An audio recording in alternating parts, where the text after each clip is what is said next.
Dan Walker has spoken out on the backlash he has received since his accident last Monday, with the Channel 5 news presenter explaining his reasoning for cycling across a busy roundabout. Dan Walker, 45, sparked concern last Monday when he took to Twitter to share a picture of his bloodied and bruised face, telling fans he had suffered a road accident involving his bike and car in Sheffield.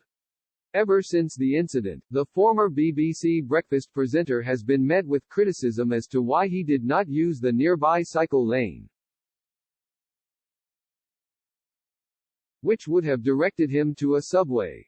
Dan has since spoken out on these claims and shared why he opted against using the subway, as he continues to recover from the crash. Dan published a column with the Sunday Times, explaining how he was doing a week on from the accident, while also debunking some myths. Since his accident, many have argued that Dan should have been using a nearby cycle lane that would have diverted him through a subway underneath the road, avoiding heavy traffic. Dan used the column to explain himself, as he wrote, "One of the pertinent questions I have been asked this week is, why didn't I use the subway under the notoriously busy Sheffield roundabout that morning? The last 2 times I ventured down it was covered in shattered glass from the night before, and, when you try to use it at that time of the morning, you will often find the cycle lane packed with pedestrians on their way to work." One of those who spoke out against the former Strictly star was Hugh Bladen. From the Alliance of British Drivers, he told the Mail Online of the incident, "Neither Walker nor the driver is blameless. Walker should have used the safer route provided for him as a cyclist. Why do cyclists not use the facilities provided for them? And he is a clot for wearing dark clothing. Cyclists should make sure they are clearly visible at all times. The driver appears to be starting to move to his left, presumably in preparation for taking the next exit. With signs everywhere, other traffic to consider, and maybe trying to find his way. It is a simple mistake to miss Walker, possibly hidden by the A-pillar. If I were cycling I would not venture onto that roundabout."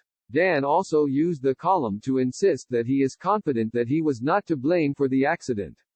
The former Strictly star said, "There is still nothing there, which a large part of me is very happy about. I can't go into details at the moment because the police might take another week or so to publish their report, but, after talking to Connor, a police officer, I am confident that I am not to blame, and I hope this can be resolved outside the courts. I know I could have died, but I also know how easy it is to make a mistake, even when you're trying to be careful." Dashcam footage of the incident has since been released, showing Dan's bike when the rear wheel gets caught on a car's front wing. Dan has praised his helmet for saving his life, leaving the catchphrase, "Don't be a helmet. Wear a helmet." However, despite feeling a lot better than he did this time last week, his teeth are still bruised and he has an ulcer the size of a 20p piece under his front lip. He said he's hated doing nothing and was looking forward to his prompt return to Channel 5 News. Dan hopes to return to work later in the coming week as long as the swelling and bruising goes down. He joined Channel 5 last year after leaving BBC Breakfast, having been on the show since 2016. Dan was also the previous host of BBC's Football Focus from 2009 until 2021.